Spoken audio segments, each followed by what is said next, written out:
They knew this would be a standalone movie. You should have died like 6 times, not running for their lives, walking. Fine, I will listen to my girlfriend. When did you get that idea? He is terrifying. That's just depressing. Hi guys, we are finally back with another Rants video. I can't with March anymore. I was doing something every single weekend in March. It's kind of crazy. I'm ready for April to be a little bit slower, a little bit less things to do. But we'll see. We might get. It's the end of my husband's senior year in college, and so there's just a lot of things to do, things that are like the last time he's doing it, and so I want to be involved in that, and so it's just lots of things going on, and lots of people getting married. So just at that stage of life where everything starts to get busier. But yeah, anyway, we are back. I have something I'm actually very excited to talk about. And so the timing actually ended up working out very well because I got to finish reading The Knife of Never Letting Go. I have not read the other 2 books yet. I just finished the first one. I got it for Christmas and I just finally got around to reading it. Finished it within the month of March. Despite the busyness, so that was really cool. But yeah, so I got that book, and because I watched the movie in theaters. I watched Chaos Walking in theaters. This is a very cool concept. The movie was a little bit forgettable for me. Maybe it's because it was 2021 and a lot of things were happening in 2021. But anyway, watched the movie, was very intrigued by the concept, and then because you don't always pay attention to the credits, I found out it was a book based on a book later, and so then kind of always had it on the back burner for things I wanted to read. And so then this past Christmas, I finally remembered to put it on my list, and I got it, and I was very excited. But I was in the middle of reading another book, so I finished that before I started Knife of Never Letting Go. And then, yeah, finished it Saturday night, evening, probably more like Saturday evening. And my brother has a physical copy of the movie, and so I borrowed that, and me and my husband watched the movie right after I had finished the book. And so then I'd forgotten enough about the movie that it was kind of like watching it for the first time again. And so it was cool to watch that and see how things differed, see how they changed things to fit it more into a cinematic format versus a book format where you can literally write as long as you want and it doesn't really matter as much, whereas with the movie there are some time constraints. So it's interesting to see the differences in that with the book fresh in my mind. So that is what we're going to be discussing. Yeah, Knife of Never Letting Go versus Chaos Walking movie. I think the biggest difference that kind of sets off everything else that gets changed in the movie is how they find Viola. Because in the book, we just right out of the gate get this silence in the noise. Literally the first chapter. And no idea what it is. And then as the chapters progress, by the 3rd, 4th, or 5th chapter, we find out it's a girl. And this is after Todd has already been forced to run. He officially finds her. Whereas in the movie, he sees her stealing food, finds the crash site, and that is what initiates them finding the girl. And within that, because he chooses to help the girl, that's why he has to run. And so there's this very big difference, I think, that motivates Todd running away in the book versus the movie. In the movie, it's because he chooses to help the girl. In the book, it was always the plan because Killian and Ben did not want Todd to go through the ceremony, I guess, of becoming a man that happens in Prentisstown. They didn't want that for him. And so him discovering the silence, even though he doesn't understand what it means, him discovering the silence is what instigates them going, oh no, it's time. He needs to go. And that is what instigates him leaving. And then the girl kind of gets roped into it because he finds her and realizes, Aaron is after her too. And so then that is what then instigates the running, versus in the movie, he's just trying to help the girl, which is, I should probably disclaimer this. I don't think the movie is bad. I think it's a good movie, but it's not the same story that is told in the book. Just because of how it needs to be cut down, how they needed to adjust things in order to fit into whatever time constraint that they had and the budget that they had. Because I looked it up, it actually wasn't all that much compared to what some movie budgets are nowadays. But just based on all the different constraints that they had in making it into a movie, it ends up telling a very different story. I think kind of the core of the story is still kind of there in the movie.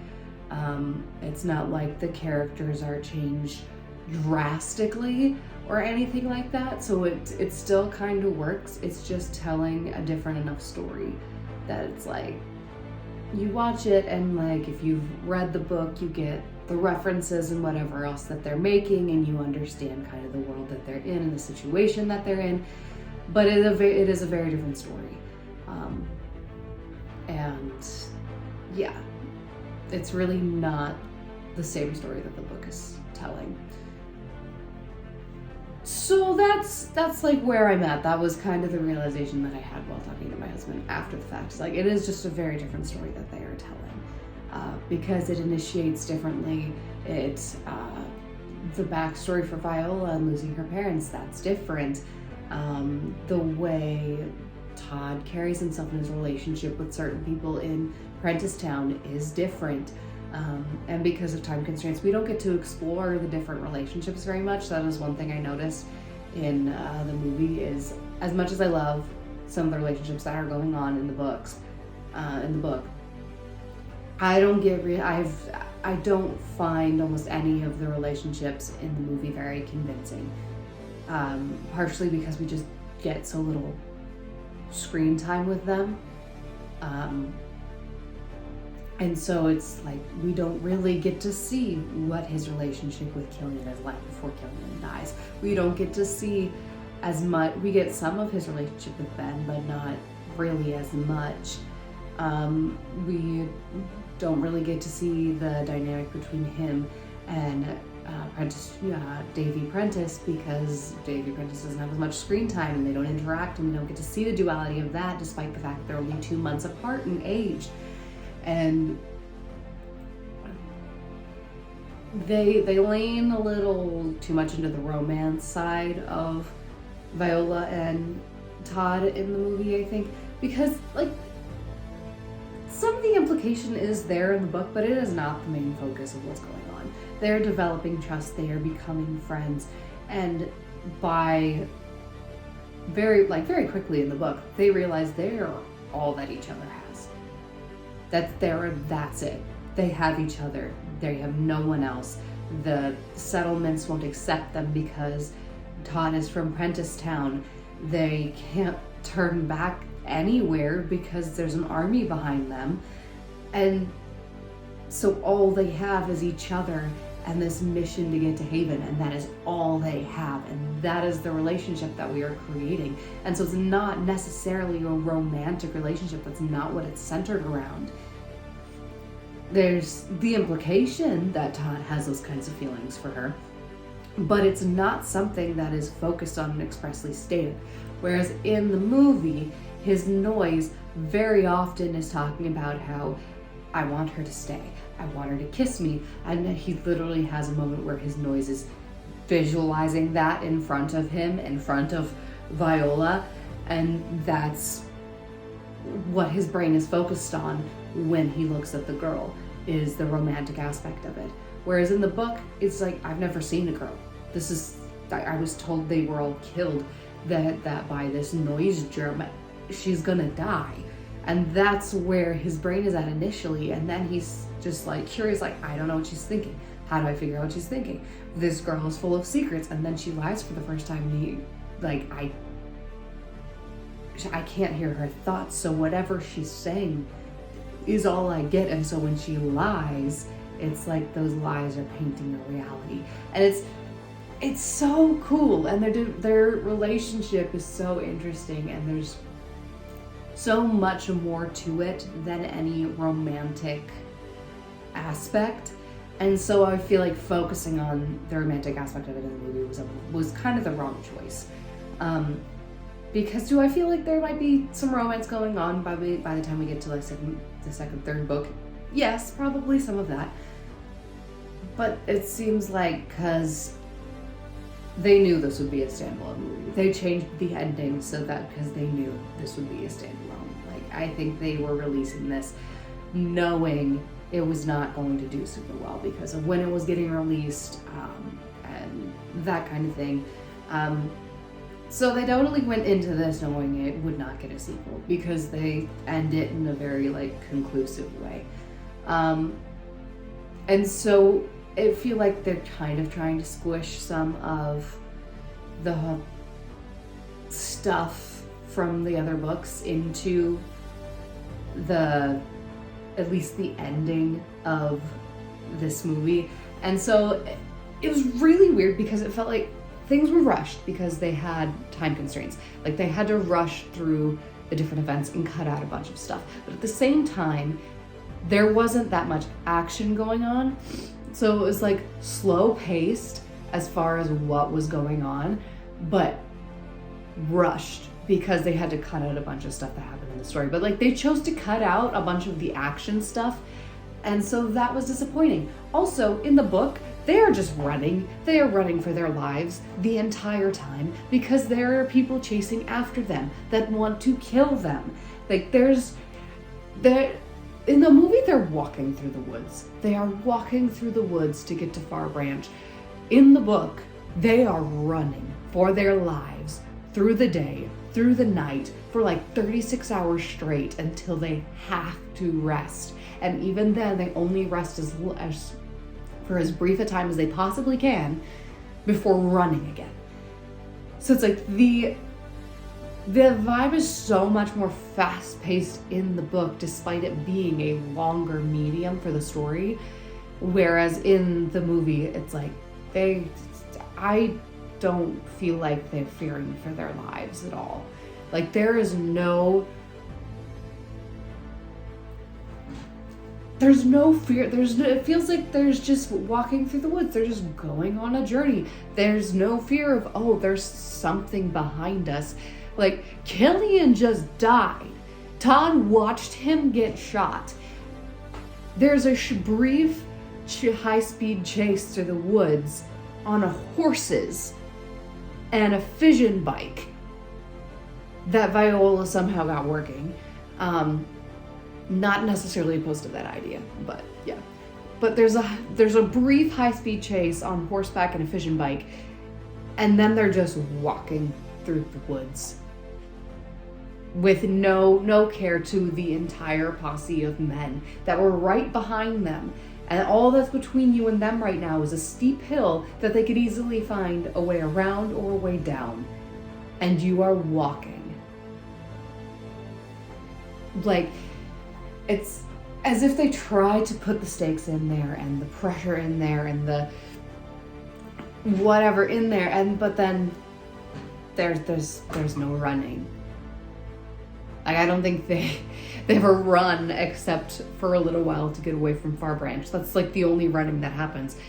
And it's just like I don't think they fear for their lives. I really don't.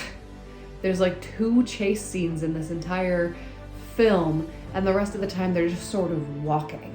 And I don't feel any of the pressure that should come from being pursued by an entire army of men who want you dead. So like some of the high stakes stuff is not happening, which is another big difference. Like the way they start the film and how like the girl gets roped into this whole thing, and then how it's paced throughout the movie, those are the biggest differences.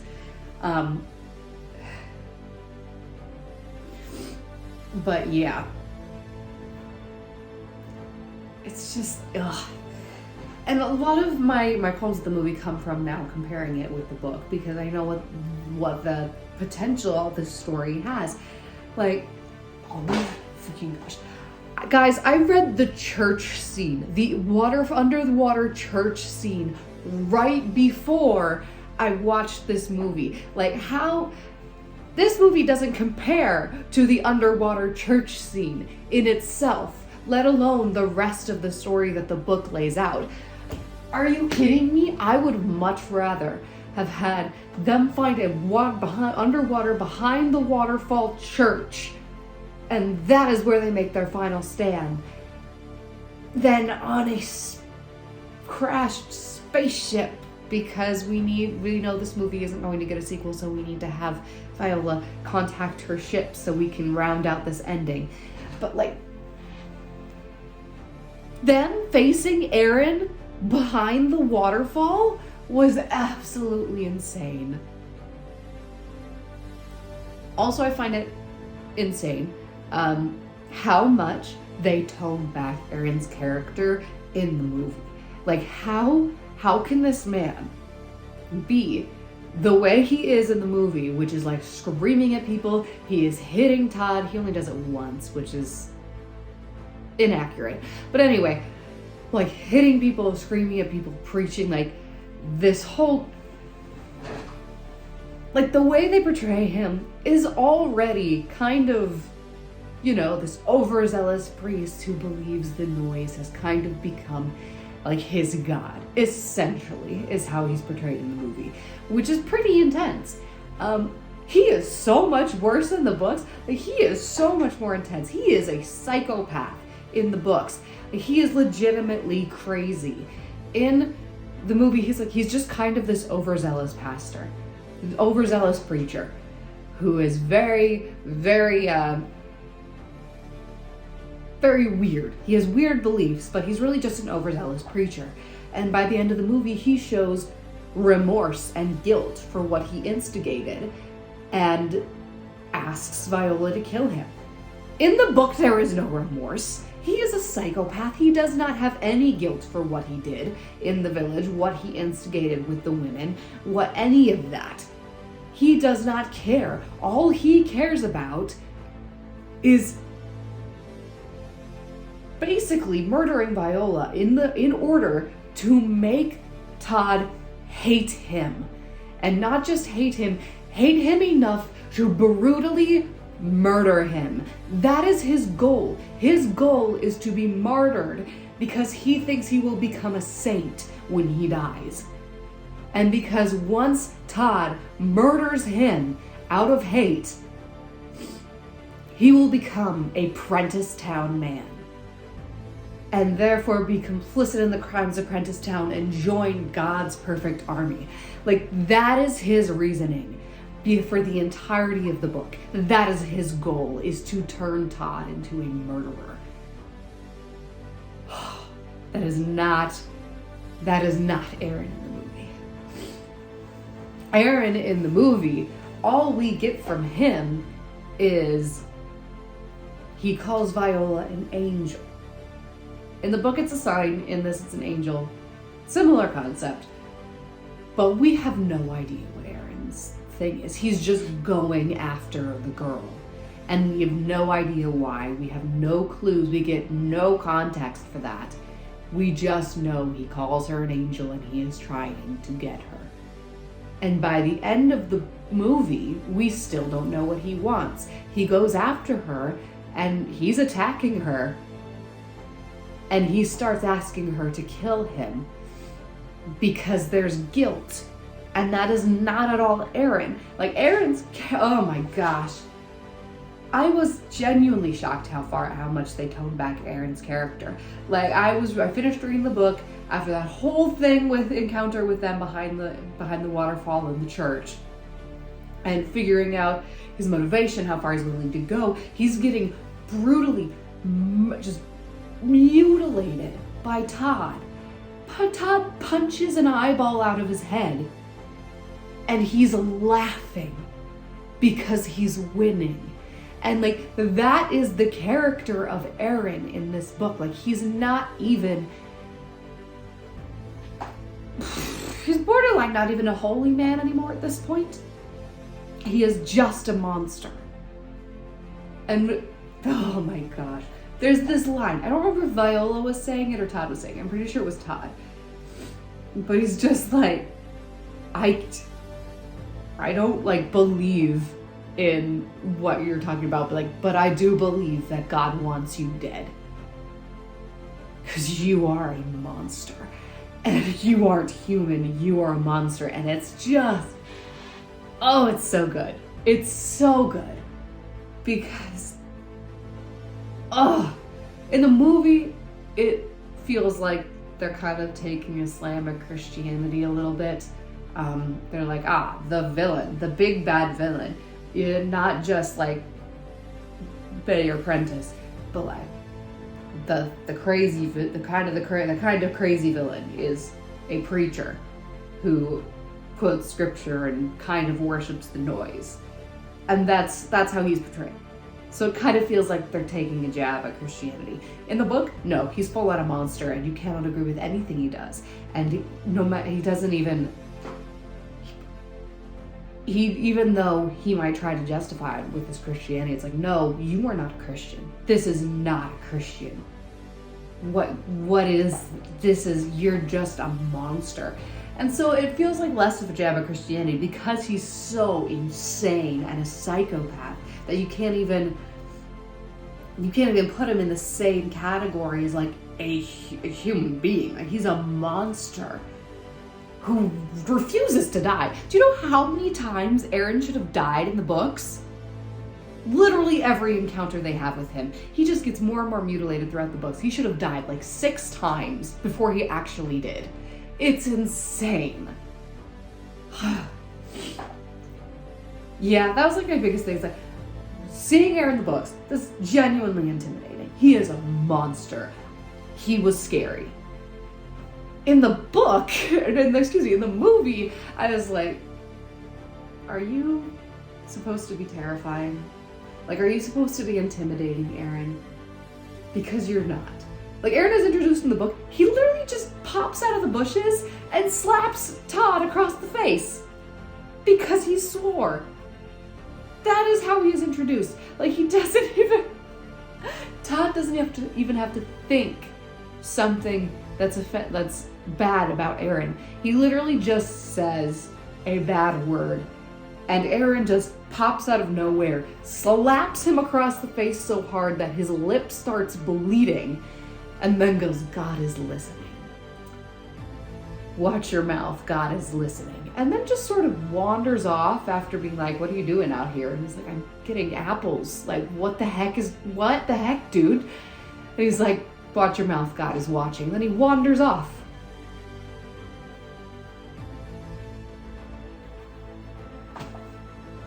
That is how he is introduced, as an abusive, manipulative preacher man. That is how he is introduced. And then we get more and more information about him. Turns out he's stalking Viola for like weeks before Todd actually finds her. And she has no idea what's going on because no one's explaining. Aaron's not explaining it. He's just like screaming at her and terrifying her, and then attacks her after Todd finds her.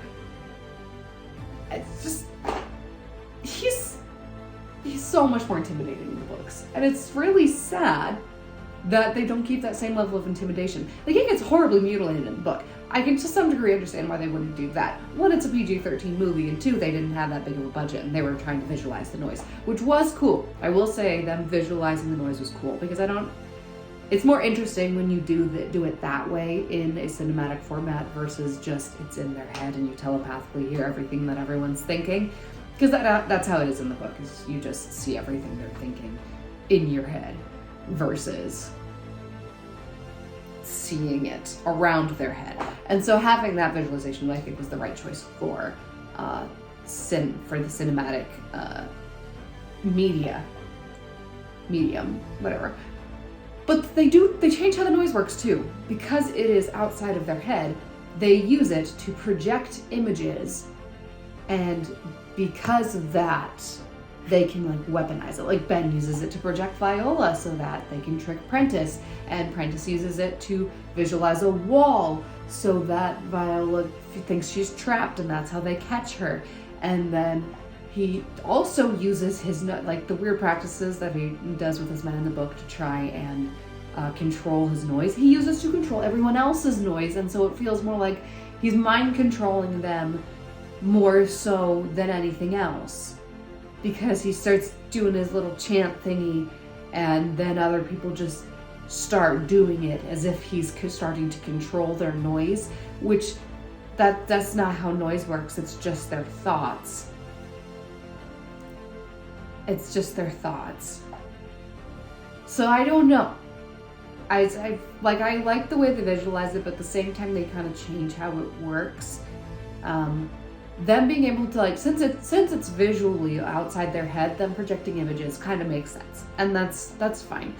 But it's like stretching what the noise can do, probably, but it works. It's really Mayor Prentice controlling basically the other men that gets me a little like, that's not how noise works. Noise is just their thoughts projected for everyone to hear, so you should not be able to like control other people that way.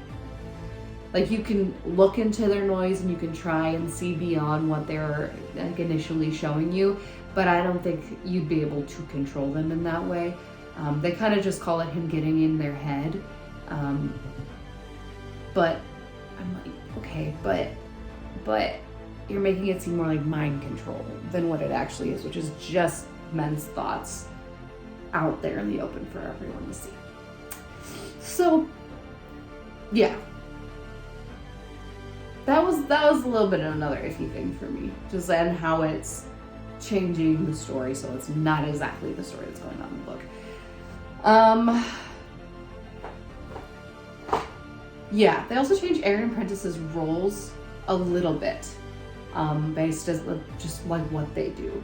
Because in the movie they make Aaron the one who is taking away the education of all of the boys, whereas in the book that is something Prentice does in order to control them, which I think it makes sense, honestly, the way they're portraying the characters in each one. It does make sense for them to do those things, but yeah, and like I think since Prentice is the one trying to manipulate the story of history and be like, this is what happened, it does make sense for him to be the one that's like, no, we don't need to teach them to read. We don't need to show them these videos that talk about history. We need to focus on survival.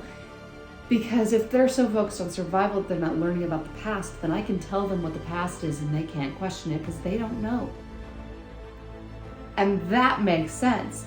I like the way that works out. This conspiracy that they tell all the boys is a little bit different. Instead of just having the spackle murder all of the women in the village like they do in the movie, in the book, it's no, we were fine until they released this biological thing that gave men noise and killed all of the women. So instead of just blaming them for the death of the women, in the book, he's blaming them not only for the death of all of the women in the village, but also the noise that makes life so difficult. And so going beyond that, he won't even accept and tell people the fact that no, the noise is just a natural occurrence of the planet for men. No, he tells them it's a biological weapon from the spackle during the war that killed all of the women. It's deadly to women, and it gave us noise. And blaming everything that makes their lives difficult on the spackle, therefore producing so much hate for the spackle that when it gets to the point where Also, he convinces them that the Spackle were all killed in the war, which isn't actually what happened. They just kind of went into hiding, which is not how it works in the book or in the movie. In the movie, they find an entire village of Spackle. Anyway, the Mayor Apprentice does this and produces so much hate for the Spackle that when Todd finally comes face to face with one, he is blind to the fear that that its noise is showing him, and all of these raw emotions of terror at seeing a human being that their experience with them was they were brutally murdered by humans, because the humans had guns, and that's why they went into hiding. But Todd has so much hatred for them. When he finally comes face to face with one, he murders it. He just kills it brutally with a knife, because that's all he has, and he thinks he's protecting them. And then it's not until it's done, it's over, he has watched the Spackle bleed red, which I think is an important detail that they actually got rid of in the movie. In the movie they had it bleed blue, which cool alien blood, but at the same time this realization in Todd that they bleed the same color as a human being. And then he comes and, like, to some extent humanizing it for him. And so it's over, it's done. He comes off of it. He is looking at this red blood, what looks like human blood, covering his clothes, his knife, splattering his face. He's looking at this and looking at Viola's horrified face at what he's just done and realizing, oh my gosh, what did I just do? What did I just do? And just, because he's not a killer. That's the main core of Todd's character, and that is something I do think is lost in the movie, is he is not a killer. We do not see him kill anything until he gets to that, until he faces that Spackle. That is when the first time we see him kill anything.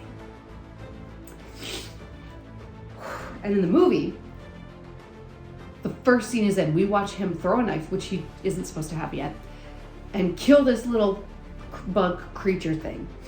Literally the first scene he's in, kills something. And then, the first day that he and Viola are walking, not running for their lives, walking, he takes the time to wade into the river and kill this crocodile thing.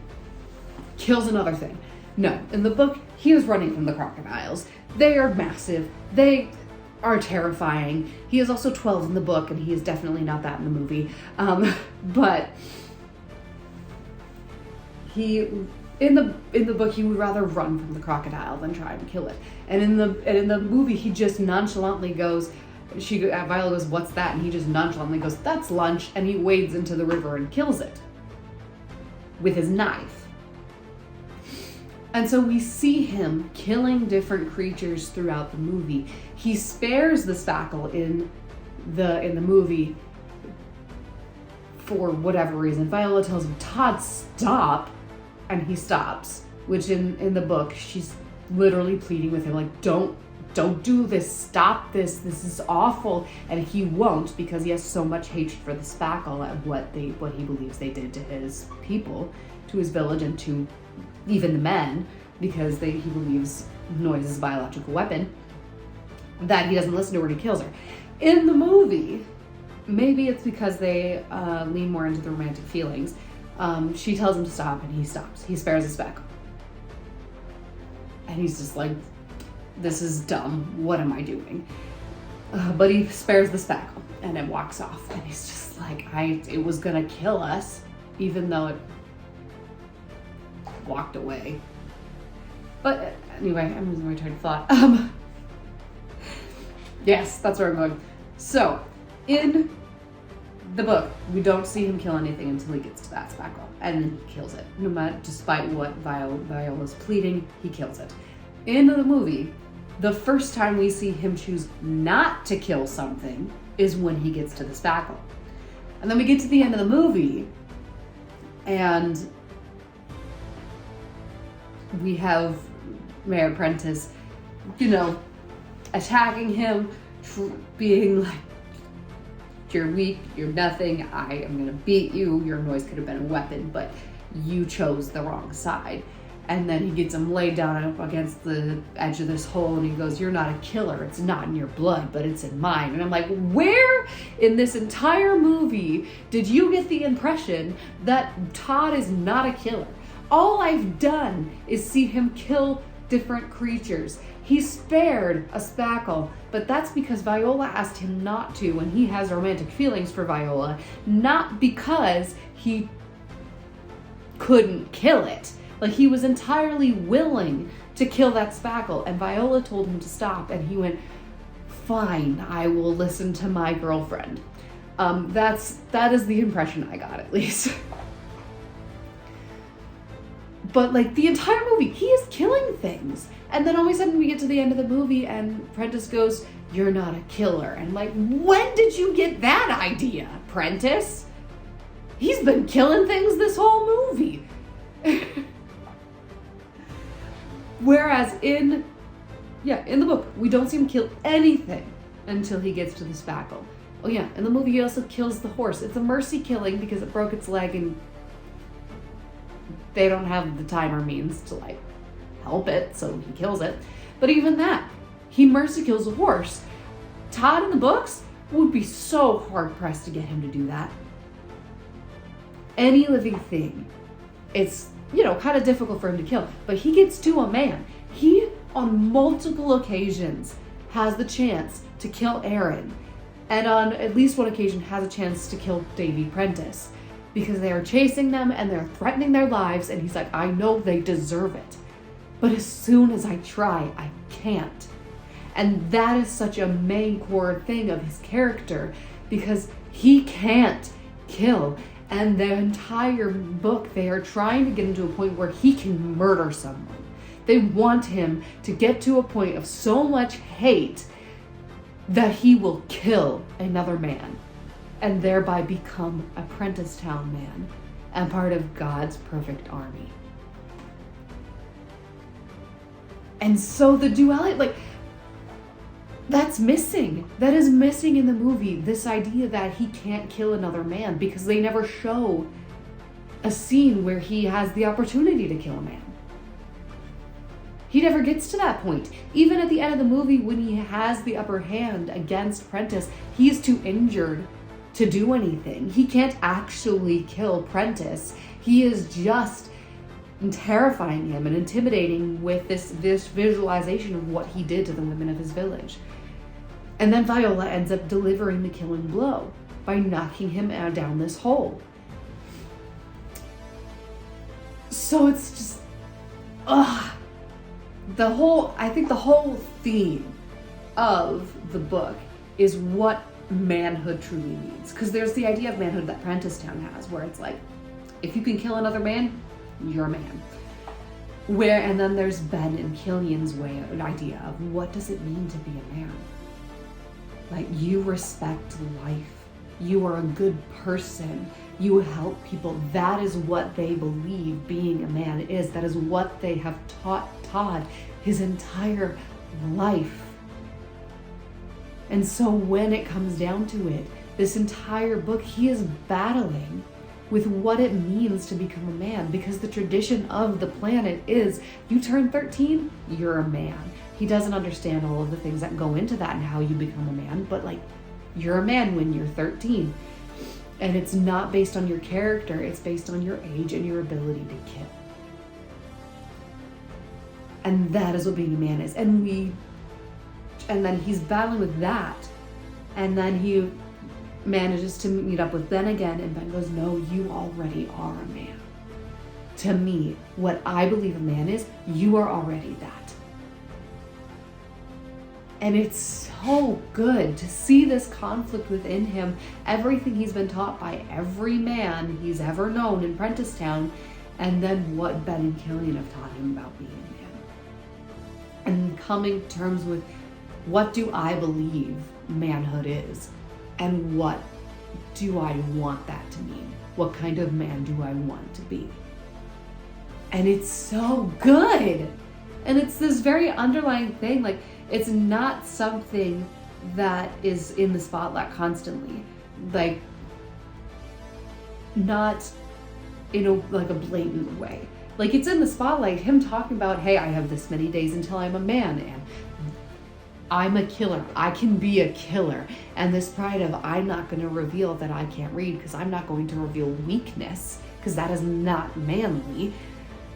And it's like, so it's there, and it's like, it's constantly referenced, but it's not this blatant thing out at the forefront that they're being like, yes, this is what the message of the story is, which is good.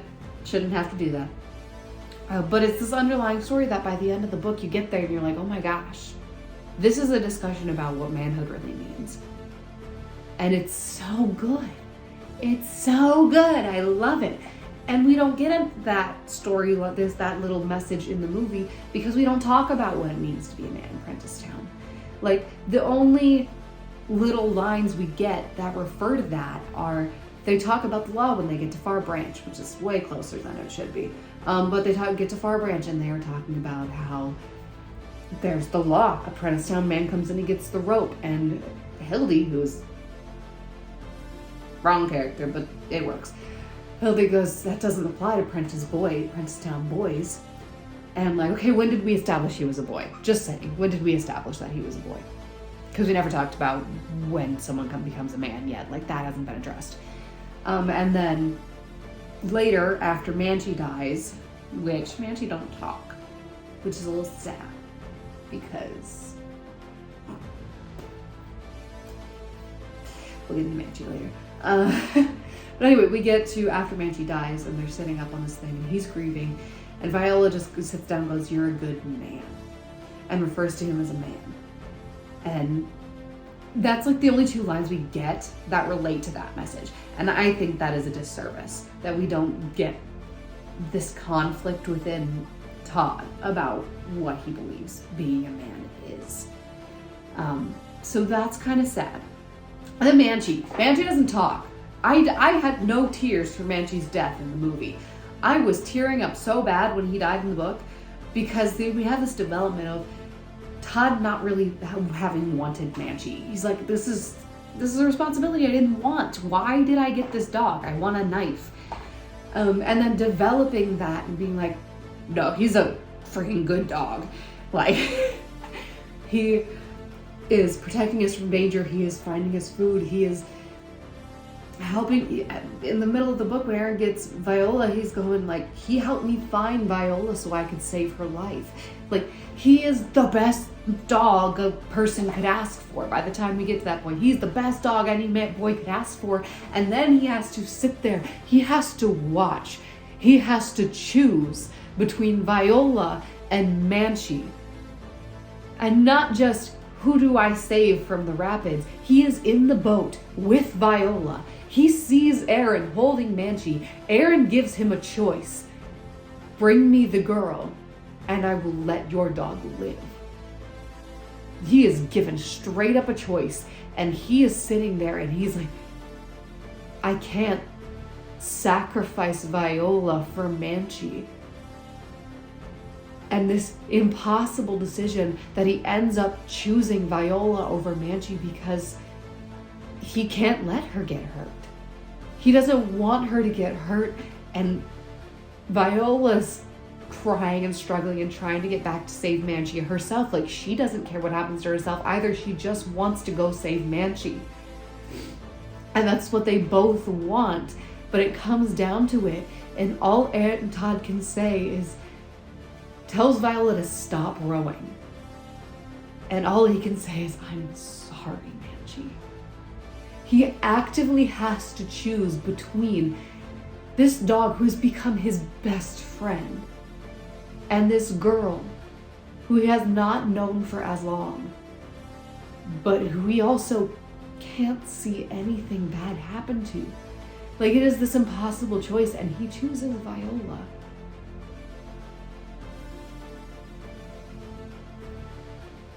And so there's this guilt wrapped up in it. Like, I chose Viola. Manchi's dead.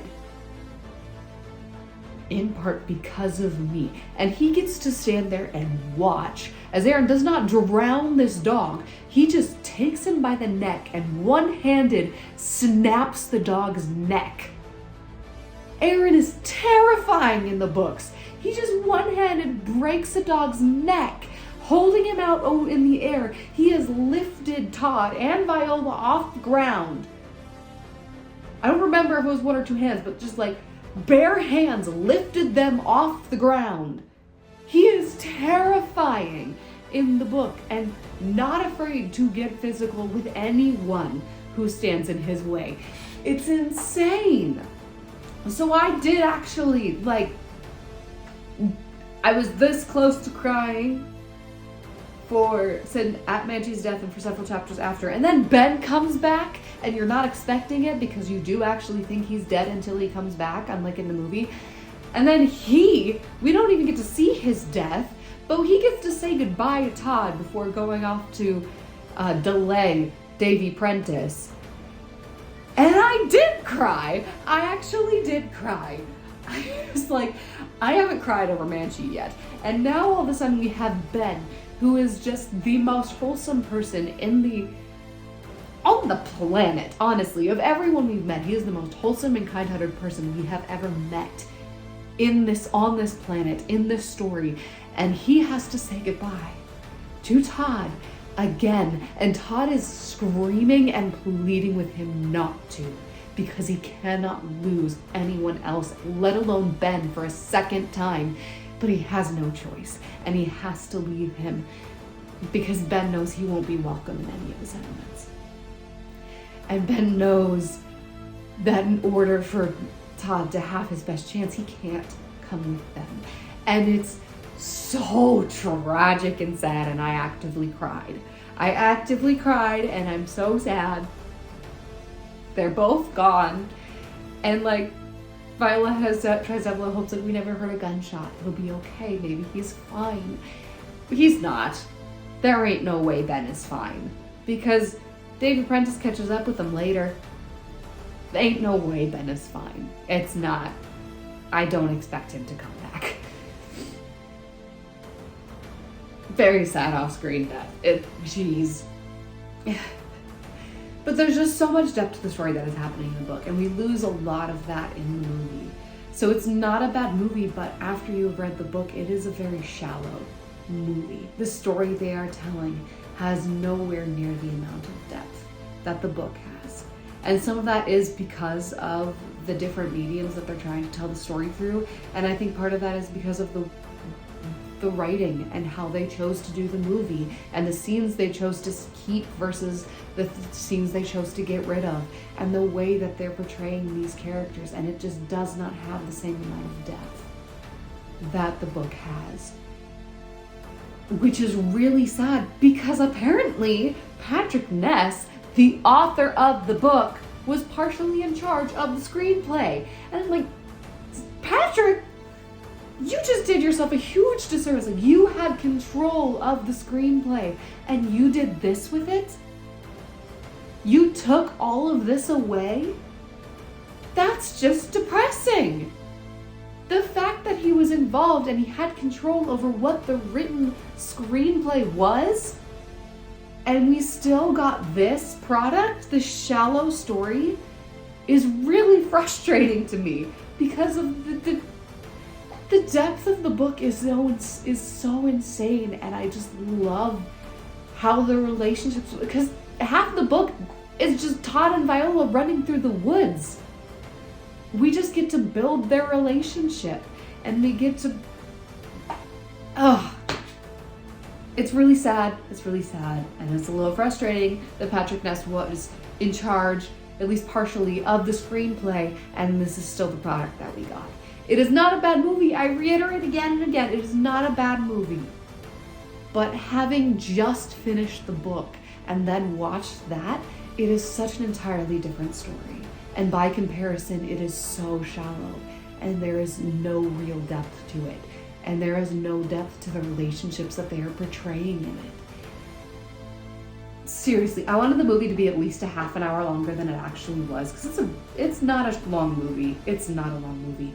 We started at 6 or something like that, and it was done by like 8:30. It's like an hour and a half long. Well, maybe it's 2 hours long. It's like maybe 2 hours long. There was making food and whatever in there, so it probably wasn't exactly 6 that we started it. Anyway, I just had to finish. He got home at 5:30 and I had to finish the book. So it's probably close to like 6:30 or something like that. But it's literally like maybe 2 hours long. It is an hour and a half to maybe 2 hours long. And some of that probably has to do with budget, but like I wanted it to be at least a half an hour longer. A half an hour longer so we can include different world building things, include different scenes, whatever, just to build up relationships in a solid way. And include scenes that actually show that Todd couldn't kill someone. I don't know. I'm being super, super critical of the movie because I just finished the book. It is not a bad movie. I enjoyed it when I watched it the first time, and it was not an unenjoyable experience when I watched it the second time. My husband enjoyed the movie as well. It's just such a different story, and they're telling such a different story, and the depth is just gone because there's not that much, they don't have as much time to tell it. And the way the things they chose to prioritize didn't get that point, those different depth or whatever points across for me. So I definitely prefer the book as far as like the storytelling, the depth of that, and the story that it does end up telling. But I did enjoy the movie, especially the first time I watched it, because I wasn't being hypercritical of it. But yeah, I can't wait to get into the ask and the answer. I have another series that I had started the first book before I got to Knife of Never Letting Go, and I finished the first book of that. So I need to read the 2 books to end that trilogy out, probably before I start the ask and the answer. Plus I need to either get it from the library or something like that. We'll figure that out after, but I have like 2 books I need to quick read through first. Anyway, I enjoyed the storyline a lot. I would love to continue the conversation with you guys in the comments. But I post videos on this channel on Saturdays, hopefully more regularly now that we're like through March and almost done with the semester for my husband. Might get a little more free time to like actually be able to record on a regular basis. Anyway, post videos on this channel on Saturdays and on my audiobook channel on Thursdays when I have time to record again. But yeah, those are my thoughts, and I would love to continue the discussion with you guys in the comments. I'll see you guys next time.